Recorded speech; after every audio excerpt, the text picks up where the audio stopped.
Assalamualaikum warahmatullahi wabarakatuh, sahabat Bang Has dimanapun berada. Malam ini saya reses di Kelurahan Tugu di PAL di RW 04. Dan ini samping saya Pak RW, Pak Ustadz Muhammad. Ini kebetulan tempatnya di rumah Pak Ustadz Muhammad. Ada Pak Siman, ada Pak Bambang, ada kawan-kawan yang lain.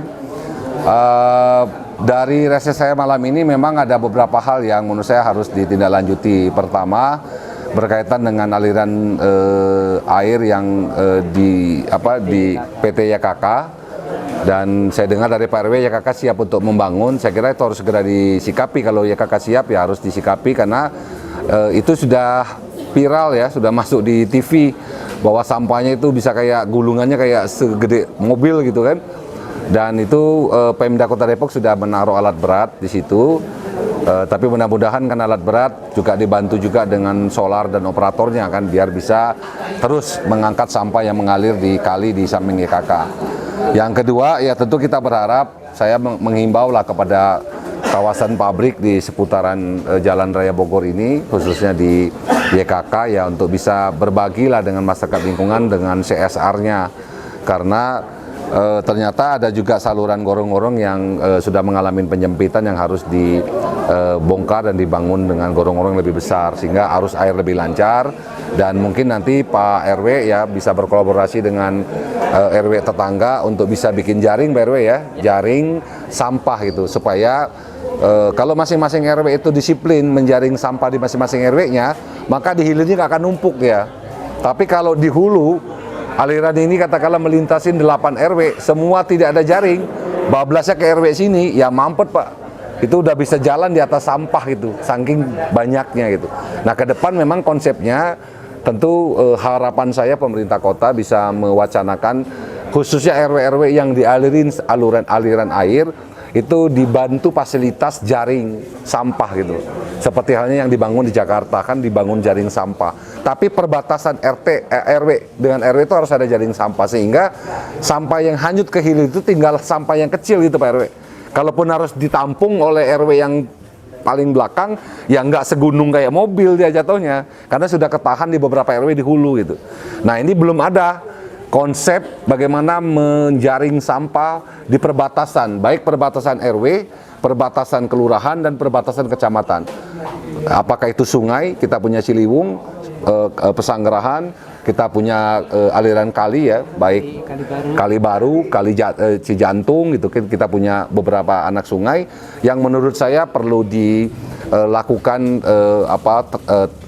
pembenahan untuk bagaimana sampah itu tidak menjadi problem di hilir. Itu harus dibuat jaring sampah di perbatasan RT, perbatasan RW, perbatasan kelurahan, bahkan perbatasan kecamatan. Nah itu diskusi malam ini yang di Tugu. Dan berikutnya memang tadi ada pertanyaan tentang musibah, karena kemarin kan angin puting beliung kemarin cukup banyak memakan korban, khususnya rumah ya, baik di Tugu, di Sukmajaya. Nah ini memang perlu ada langkah-langkah taktis lah dari pemerintah daerah, khususnya Dinsos, untuk bisa memberikan bantuan kemanusiaan lebih awal ya. Saya yakin Dinsos Kota Depok sudah memberikan itu. Nah tetapi yang perlu dipikirkan adalah bagaimana membantu merenovasi rumah yang rusak. Itu bisa pilihannya diusulkan melalui program RTLH Kota Depok, atau diusulkan melalui BKM ke program Rutilahu Jawa Barat. Sehingga rumah-rumah yang rusak di Depok ini kan paling tidak kan bisa mendapat perbaikan pembenahan melalui pemerintah. Ya terserah kan, tidak mesti harus pemerintah Kota Depok, bisa dari pemerintah provinsi program Rutilahu, pemerintah pusat dari Kementerian PU, RTLH, maupun pemerintah Kota Depok. Paling tidak semua masyarakat yang ada ya bagi kita adalah masyarakat yang perlu kita layani.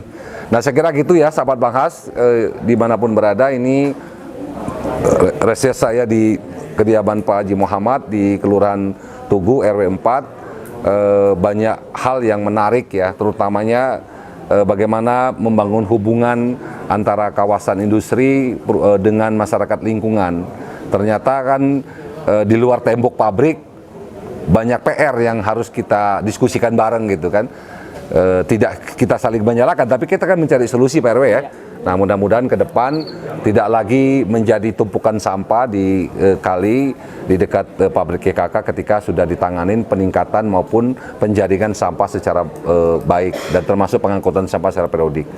Nah, kalau dana operasional itu saya kira itu kewenangan dari DKP ya. Saya yakin mereka sudah merencanakan 12 bulan. Nah, mudah-mudahan bisa teranggarkan 12 bulan untuk operasional penyelenggaraan. Dan doakan juga TPPS regional di Lekuk Nambo yang milik Provinsi Jawa Barat itu mudah-mudahan 2022 pertengahan ini bisa operasional supaya Depok juga bisa membuang sampah ke TPPS regional Lekuk Nangka di Nambo ya, Lulut Nambo di Citerep. Lekuk Nangka itu yang di Jawa di Bandung.